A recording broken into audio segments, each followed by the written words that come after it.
അതൊക്കെ കൊണ്ട് ആരാ നിങ്ങൾ? ശരിക്കും പറഞ്ഞാൽ കുറച്ച്. നമസ്കാരം. പണം റിലീസായി നാട്ടിൽ നിന്ന് വളരെ നല്ല അഭിപ്രായങ്ങളാണ് അറിഞ്ഞുകൊണ്ടിരിക്കുന്നത്.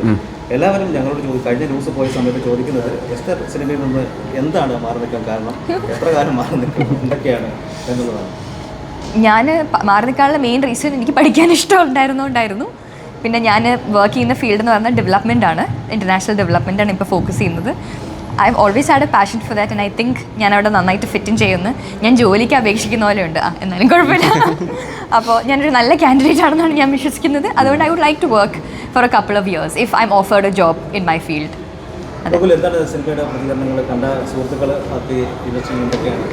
ഇപ്പം എൻ്റെ വീട്ടിൽ നിന്നും എൻ്റെ ഫ്രണ്ട്സും എല്ലാവരും കണ്ടപ്പോൾ അവർക്ക് ഭയങ്കര ആ ഒരു കാലഘട്ടത്തിൽ ഞാൻ ചെയ്തതൊക്കെ ഭയങ്കര ഇഷ്ടപ്പെട്ടു എന്നുള്ളൊരു ഇതാ പറഞ്ഞത്. ഇവളുടെ ഒരു പെർഫോമൻസ് ആണെങ്കിലും എൻ്റെ പെർഫോമൻസൊക്കെ എൻ്റെ ഒരു പോയിൻ്റ് ഓഫ് വ്യൂ, എൻ്റെ വിമർശനങ്ങളും അതുപോലെ തന്നെ നല്ല വാക്കുകളും അങ്ങനെ ഒരുപാട് കാര്യങ്ങളൊക്കെ പറഞ്ഞു. ഭയങ്കര ഹാപ്പിയാണ് ആ കാര്യത്തിൽ. രണ്ടുപേരും ആസ്വദിച്ചിട്ട് ഫുഡ് കഴിക്കുന്നുണ്ട്, ആ ഒരു ഭക്ഷണ വിശേഷങ്ങളൊക്കെ പറയാമോ? നിങ്ങൾ അത് പോസ്റ്റ് ചെയ്തോ? വണ്ടർഫുൾ. ചേട്ടൻ നിങ്ങൾ വന്നേ. ഞാൻ ഭക്ഷണം ഒരുപാട് ആസ്വദിക്കുന്ന ആളാണ്. കണ്ടാൽ കഴിക്കുന്ന പോലെ തോന്നില്ലെങ്കിലും നന്നായിട്ട് കഴിക്കും. അപ്പോൾ ഫിഷൊക്കെ നല്ലതായിരുന്നു. ഞാനും കോഴിക്കോട് നിന്നാണ് വരുന്നത്. അപ്പോൾ ബാക്കി എഴുതി ചേർക്കാമല്ലോ, ബാക്കി കൂട്ടിച്ചേർക്കാം. കോഴിക്കോട് നിന്നാണെന്ന് പറഞ്ഞാൽ മതിയല്ലോ. Kozhikode food super. എങ്ങനെ ഉണ്ടായിരുന്നു ദുബായിലെ ഒരു പ്രൊമോഷൻ എക്സ്പീരിയൻസ്? ഇപ്പോൾ പടം കാണാൻ പോകുന്നു, ഒത്തിരി ആരാധകരുണ്ട്, ഒത്തിരി സുഹൃത്തുക്കളൊക്കെ വന്നിട്ടുണ്ട്. ആ ഒരു എക്സ്പീരിയൻസ് ഷെയർ ചെയ്തു. എനിക്ക് കുറച്ച് ടയറിങ് ആയിരുന്നു. പരീക്ഷകൾ നടക്കുകയാണ്. തിരിച്ചിനിപ്പോൾ ലണ്ടനിലേക്ക് തന്നെയാണ് പോകുന്നത്. അതുകൊണ്ട് പക്ഷേ അതല്ലാതെ വി ട്രൈ ടു പറ്റുന്ന പോലെയൊക്കെ എല്ലായിടത്തും ഓടി നടന്ന് പ്രൊമോട്ട് ചെയ്യാൻ ശ്രമിച്ചിട്ടുണ്ട്. ഇവിടെയുള്ള സുഹൃത്തുക്കളെയൊക്കെ അവർ കാണാനും പറ്റിയിട്ടുണ്ട്. എല്ലാവരും വന്ന് കാണുകയും അവരെ പോയി കാണുകയൊക്കെ ചെയ്തു. So I had A good time. At least ഒരു പഠിക്കുന്നതിനിടെ ഒരു ചെറിയ ബ്രേക്ക് കിട്ടി. അതിൽ very very very happy about that. അതുപോലെ തന്നെ I had A good time. നമ്മൾ മാക്സിമം എല്ലാവരെയും കണ്ടു, പറഞ്ഞു, ഈ സിനിമയെ പറ്റി നമ്മൾ പറഞ്ഞു. ആൻഡ് ദുബായ് ഒരു ടൂറിസ്റ്റ് പാരഡൈസ് ആണല്ലോ, അതായത് വിസിറ്റേഴ്സായിട്ട് ഇത് സന്ദർശകരുടെ ഒരു സ്വർഗ്ഗമാണല്ലോ ദുബായ് എന്ന് പറയുന്നത്. ഞാൻ ബൈ ദ വേ ഇന്ന് ആദ്യമായിട്ട് ബീച്ചിലും പോയി. ഇവിടുത്തെ ബീച്ചിൽ ഇറങ്ങി കുളിച്ചു. ഞാൻ ഇത്രയും വർഷം വന്നിട്ട് ഇതുവരെ ബീച്ചിൽ പോയിട്ടുണ്ടായിരുന്നില്ല. സോ ഇന്ന് അതും ചെയ്തു. So fun time. After all ഹാപ്പിയാണ്. ടയർഡാണ്, പക്ഷേ ഹാപ്പിയാണ്. ഇല്ല, ഇന്നാണ് ഇപ്പോൾ ആദ്യമായിട്ടാണ് കാണാൻ പോകുന്നത് സിനിമ.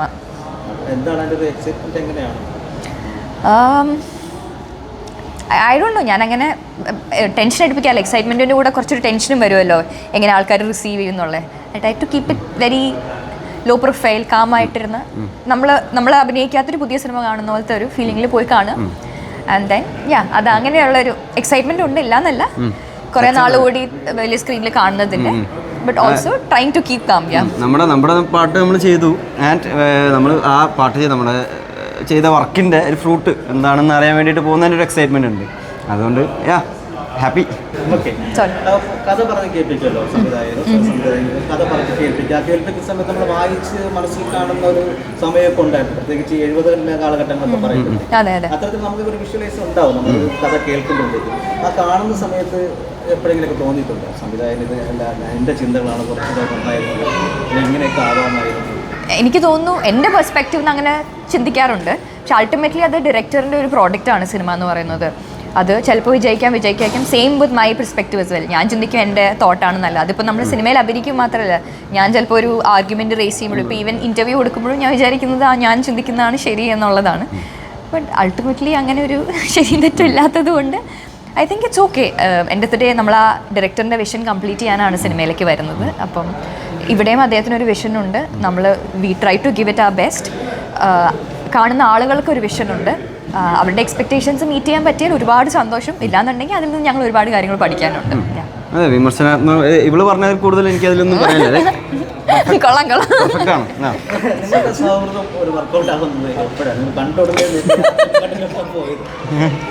എപ്പോഴായിരുന്നു ആ നിമിഷം നമ്മുടെ സൗഹൃദം ക്ലിക്കായി പറഞ്ഞു? അറിയില്ല, ഇവൻ വളരെ ലോക്കലായിട്ടുള്ള, ഇവളും ലോക്കലായിട്ട് വളർന്ന ആളാണ്. അയ്യോ വളർന്നു എന്നല്ല കേട്ടോ ഞാൻ ഉദ്ദേശിച്ചത്. ലൈക്ക് വളരെ I think it's also the same age bracket. പിന്നെ നമുക്ക് സംസാരിക്കാനുള്ള റിലേറ്റബിൾ ആയിട്ടുള്ള കാര്യങ്ങൾ, നമ്മൾ പറയുന്ന ടോപ്പിക്സും കാര്യങ്ങളൊക്കെ നമുക്ക് അങ്ങോട്ടും ഇങ്ങോട്ടും റിലേറ്റ് ചെയ്യാൻ പറ്റുന്നു. നമുക്ക് രണ്ടുപേരും കുറെ കോമൺ എലമെന്റ്സ് ഉണ്ട്. പിന്നെ ഈ കോൺവെർസേഷനിലൊക്കെ നമ്മൾ എപ്പോഴും ഈ സിനിമ റെഫറൻസുകളൊക്കെ കോട്ട് ചെയ്താണല്ലോ സംസാരിക്കുക. അപ്പോൾ അത് തന്നെ നമുക്ക് കണക്ഷൻ ഫാക്ടറാണ്. എപ്പോഴും എന്ത് പറയുമ്പോഴും നമുക്ക് എന്തെങ്കിലും ഈ സിനിമയിലെ ഡയലോഗ് എന്ത് വെച്ച് രമണ എന്നൊക്കെ ചോദിച്ചായിരിക്കും നമ്മൾ ബോണ്ട് ചെയ്യുന്നത്. അപ്പോൾ I think it comes very automatically. I think it would be the same with anybody of, ഇപ്പോൾ നമ്മൾ ഈ പ്രായത്തിലുള്ള യങ്സ്റ്റേഴ്സ് ഒക്കെ വളരെ ക്ലോസ് ഫ്രണ്ട്സ് ആണ്. അപ്പോൾ I have not had the opportunity to work with a lot of them. പക്ഷേ I think അതൊക്കെ നാച്ചുറലി വരും തോന്നുന്നു.